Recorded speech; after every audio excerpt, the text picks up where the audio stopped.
کوئی بھی اتنی جلد معاف نہیں کرتا، ماں بھی اتنی جلد اپنی اولاد کو معاف نہیں کرتی جتنی جلد بندوں کو اللہ معاف فرماتا ہے۔ بلکہ جو صغائر ہیں وہ تو بغیر توبہ کے ہی معاف ہوتے رہتے ہیں۔ فرمایا کہ جب تم وضو کرتے ہو تو اعضائے وضو کے گناہ جھڑ جاتے ہیں وضو سے، اور ہمیں پتہ بھی نہیں ہوتا۔ بہت سارے صغیرہ گناہ ایسے بھی ہیں کہ ہم ان صغائر کا ادراک بھی نہیں کر پاتے، لیکن وہ ہمارے سے جڑے ہوئے ہوتے ہیں، اور اسی طرح جب وہ ہمارے سے جھڑتے ہیں تو ہمیں ادراک بھی نہیں ہوتا کہ وہ ہمارے ساتھ جڑے تھے اور ہمارے سے دور بھی ہو گئے اور ہمیں پاک صاف کر دیا گیا۔ ایک نماز سے دوسری نماز تک کا وقت درمیان کے اندر ہونے والے گناہوں کا کفارہ ہے۔ ایک جمعہ دوسرے جمعے تک، ایک رمضان دوسرے رمضان تک گناہوں کا کفارہ ہے۔ تو یہ اللہ کی کرم نوازیوں کے رنگ ہے۔ بلکہ فرمایا ہم نے تم کو جو بڑے گناہوں سے منع کر رکھا ہے، اگر تم ان گناہوں سے اپنے آپ کو بچا لو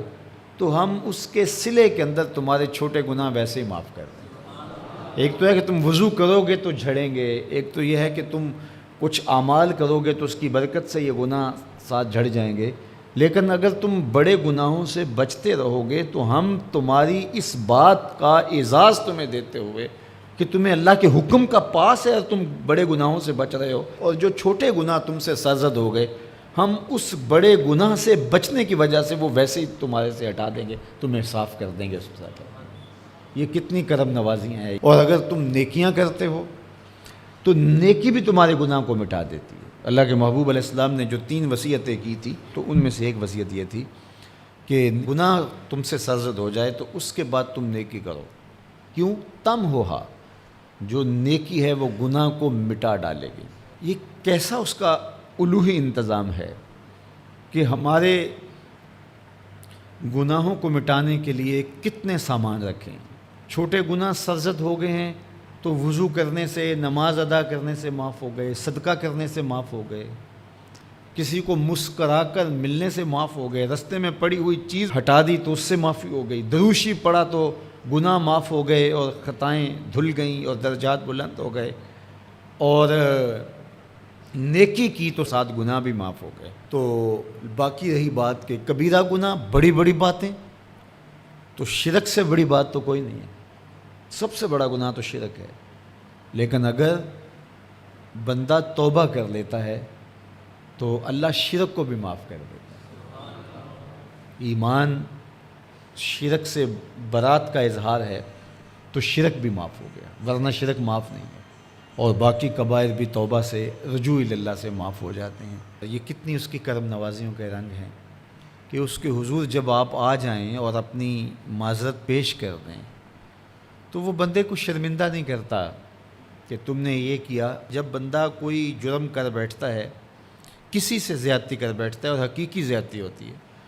تو پھر اس کے پاس جاتے ہوئے ڈرتا ہے کہ اس کا رد عمل کیا ہوگا، میں نے یہ زیادتی کی، واقعتاً زیادتی کی، اب اس کا سامنا کرتے ہوئے ڈرتا ہے کہ جب میں جاؤں گا معاف کرے گا نہیں کرے گا، دونوں امکان ہوتے ہیں۔ پھر معاف کرے گا تو کتنا رگیدے گا، مجھے کتنا احساس دلائے گا، اور اس کے بعد معاف کرے گا،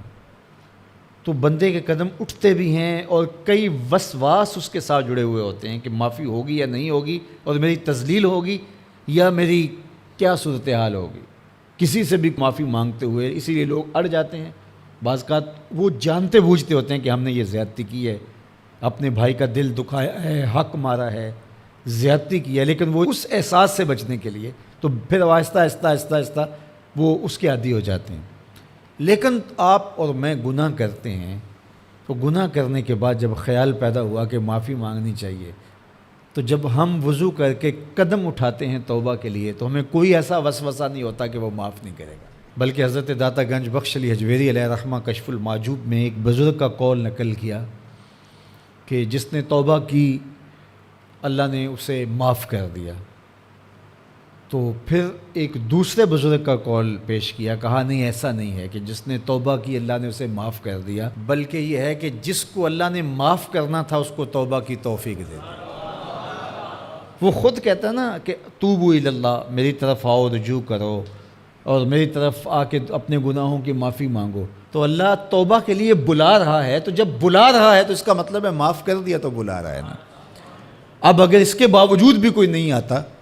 تو پھر اس کی حماقت اور اس کی بے وقوفی ہے۔